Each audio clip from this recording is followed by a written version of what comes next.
بچہ کچھ بھی نہیں ہوتا، اس کو بنانے والا اللہ ہوتا ہے یا زمین پر والدین ہوتے ہیں جو اس کے مستقبل کی فکر کرتے ہیں اور اپنا سب کچھ جمع پونجی اس کے مستقبل کے لیے لٹا دیتے کہ یہ میرا بچہ ایسا بنے جو میں نہیں بن سکا اپنی زندگی میں، یہ اس مقام پر جائے جس مقام پر میں اپنی زندگی میں نہیں جا سکا۔ اس لیے اولاد کی طرف متوجہ رہنا یہ والدین کا فرض ہے، اور اولاد کا والدین کی خدمت ان کے بڑھاپے میں اور جب وہ برسر روزگار ہو جائے تو پھر اس پر فرض ہے کہ وہ اپنے والدین کی اس طرح خدمت کرے کہ اپنی جان سے بھی بڑھ کر جو ہے اپنے والدین کی خدمت کرے۔ اگر وہ اس طرح اس دنیا سے گیا تو کامیاب گیا ہے، اور اگر اس کے والدین کسی سطح پر بھی اس سے ناراض گئے ہیں، میں خدا کی قسم اٹھاتا ہوں کہ اللہ کبھی بھی راضی نہیں ہوگا اس سے، رسول کبھی بھی راضی نہیں ہوں گے اس سے۔ رسول اللہ صلی اللہ علیہ وآلہ وسلم نے ہر حال میں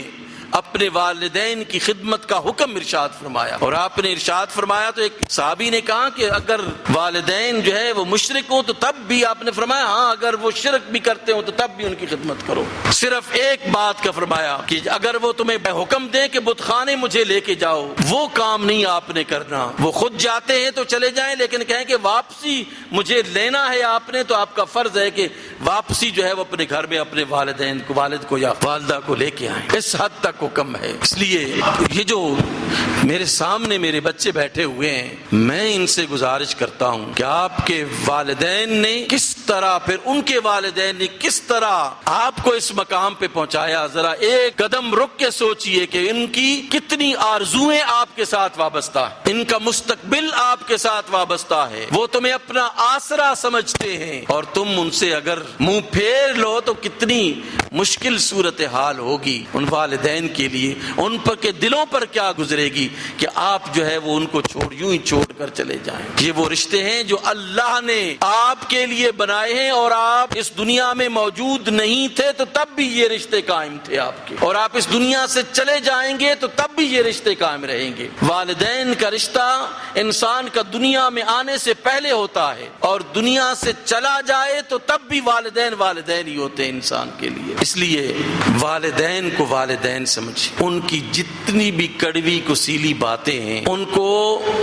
اپنے مستقبل کا ایک بہت بڑا اثاثہ سمجھیں۔ ایک وقت وہ ہوتا ہے کہ آپ گھر لیٹ آتے ہیں، آپ کے والدین آپ کو سخت الفاظ کے ساتھ بلاتے ہیں، بعض اوقات نہایت سخت کرتے ہیں، لیکن آپ اس کو محسوس مت کیجئے، اس کو اپنے لیے اثاثہ سمجھیے۔ والدین کی سختی کو، والدین کا برا بھلا کہنے کو تمہارے مستقبل کا بہترین اثاثہ ہے۔ یہ ایک وقت آئے گا جب آپ کو کوئی کہنے والا نہیں ہوگا،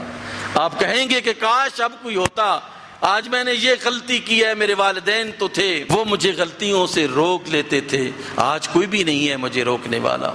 یہ نعمتیں جب اٹھ جاتی ہیں تو پھر انسان کو پتہ چلتا ہے کہ یہ کتنی بڑی دولتیں۔ اس لیے تو سرکار نے فرمایا کہ ہر روز نہیں تو کم از کم جو ہے وہ ایک دفعہ اپنے والدین کو ضرور دیکھا کرو کہ ان کی صرف زیارت کرنے کا مقبول حج کا ثواب اللہ آپ کو عطا فرماتا ہے۔ اللہ کے رسول نے فرمایا کہ اولاد کی تربیت کرو اور اپنے ادب کا ڈنڈا جو ہے وہ ان سے مت ہٹاؤ۔ ادب و احترام، زندگی کے اصول و ضوابط، یہ سب کچھ سکھانا والدین کی ذمہ داری ہے۔ آج صورتحال یکسر چونکہ مختلف ہو چکی ہے، اس وجہ سے ہم مشکلات میں ہیں، لیکن والدین کا فرض ہے کہ وہ اپنی اولاد کی تربیت